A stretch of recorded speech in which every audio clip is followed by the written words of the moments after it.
جیسے کہ آپ جانتے ہیں کہ اردو زبان پیدا ہی اس لیے ہوئی کیونکہ لوگ آپس میں ملنا اور بات کرنا چاہتے تھے۔ دنیا میں بہت ساری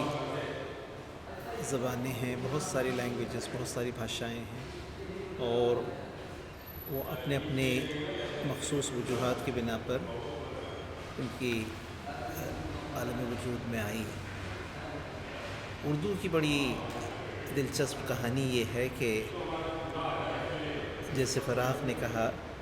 کہ قافلے آتے گئے، قافلے بستے گئے اور ہندوستان بنتا گیا۔ جب لوگ الگ الگ جگہ سے ہندوستان آنے لگے اور خاص طور پہ دلی اور اس کے قرب و جوار میں وہ بسنے لگے، تو ہر آدمی دنیا کے کسی الگ خطے سے آیا تھا، ایک الگ کلچر لے کے آیا تھا، اس کی زبان بھی الگ تھی، اور وہ آپس میں ملنا چاہتے تھے، آپس میں بات چیت کرنا چاہتے تھے، آپس میں دوستی کرنا چاہتے تھے، آپس میں تجارت کرنا چاہتے تھے، آپس میں محبت کرنا چاہتے تھے۔ تو ان کو ایک ایسی کامن میڈیم چاہیے تھی کمیونیکیشن کی، جس میں وہ آسانی سے ایک دوسرے سے بات چیت کر سکیں، اور اس پس منظر میں ہی اردو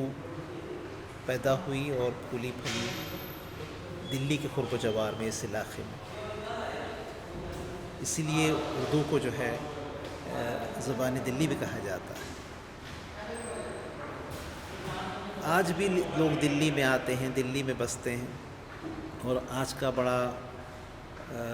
پراشوب پرفتن دور ہے، جس میں انسان پر بہت سارے پریشرز ہیں، بہت سارے اس کی زندگی میں ٹینشنز ہوتے ہیں۔ جب ایک شخص دلی میں آتا ہے تو روٹی روزگار کے لیے بھی آ سکتا ہے، تعلیم کے لیے بھی آ سکتا ہے، سیاحت کے لیے بھی آ سکتا ہے، اور اس کو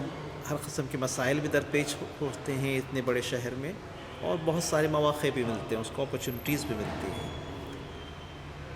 اگر وہ اس شہر میں رہنا چاہتا ہے اور اس شہر سے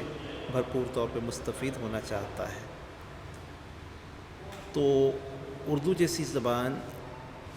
جو لوگوں کو ملانے والی زبان ہے، اس کے کام کو آسان کر دیتی ہے۔ اردو کا ایک بڑا زبردست ادب ہے، لٹریچر ہے، کئی سو سال کا، جس میں بہت ساری لطیف چیزیں ہیں جن سے وہ مستفید ہو سکتا ہے۔ دلی کے کسی بھی علاقے میں وہ جا کے نہ صرف اردو میں بات کر سکتا ہے، بلکہ دلی ایک تاریخی شہر ہے، یہاں بہت سارے ہسٹوریکل مونیومنٹس ہیں، اور اردو کوئی شخص پڑھے گا، سمجھے گا، خاص طور پہ نوجوان نسل کے لوگ، تو ان کو دلی کے اس ہسٹوریکل بیک گراؤنڈ کو سمجھنے اور اس دور کو جو ہے سمجھنے میں، اس کو انڈرسٹینڈ کرنے میں بھی بڑی مدد ملے گی۔ اور جو ٹورسٹ ہیں جو دلی میں آتے ہیں، وہ دلی کے کلچر کو اگر وہ سمجھنا چاہتے ہیں تو اردو زبان کو اگر وہ سیکھیں تو ان کے لیے بہت آسانی ہو جاتی ہے۔ اردو اکیڈمی دلی اس کی کوشش کرتی ہے کہ اردو کو آسان طریقوں سے لوگوں تک پہنچائیں۔ ہم اردو کے سرٹیفکیٹ کورسز بھی چلاتے ہیں ان لوگوں کے لیے جن کی مدر ٹنگ اردو نہیں ہے، ان لوگوں کے لیے جو فلم انڈسٹری میں جانا چاہتے ہیں، یا جو غزل گائکی سیکھنا چاہتے ہیں، ان لوگوں کے لیے جو ایون پولیس آفیسرس جو اپنے آفیشیل کام میں جن کو اردو کی ضرورت پڑتی ہے۔ تو a whole variety of people benefit from these kind of programs. ہم نے بچوں کے لیے ابھی ایک سمر کیمپ شروع کیا ہے، جہاں وہ اردو کے مختلف جو اصناف ہیں، جیسے اسٹوری ٹیلنگ ہے، ایک بڑی پرانی ٹریڈیشن اردو میں ہے اسٹوری ٹیلنگ کی، جس کو داستان گوئی کہتے ہیں،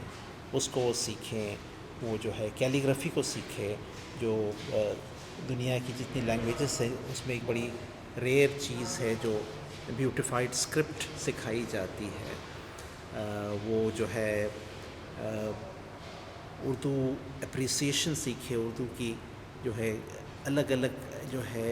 ایکسپریشنز کن کانٹیکس میں یوز کرنی چاہیے،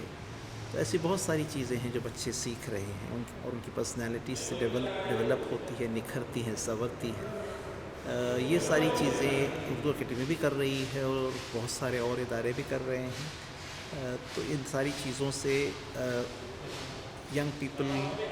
coming from different sections of society, from different state of society, they all benefit.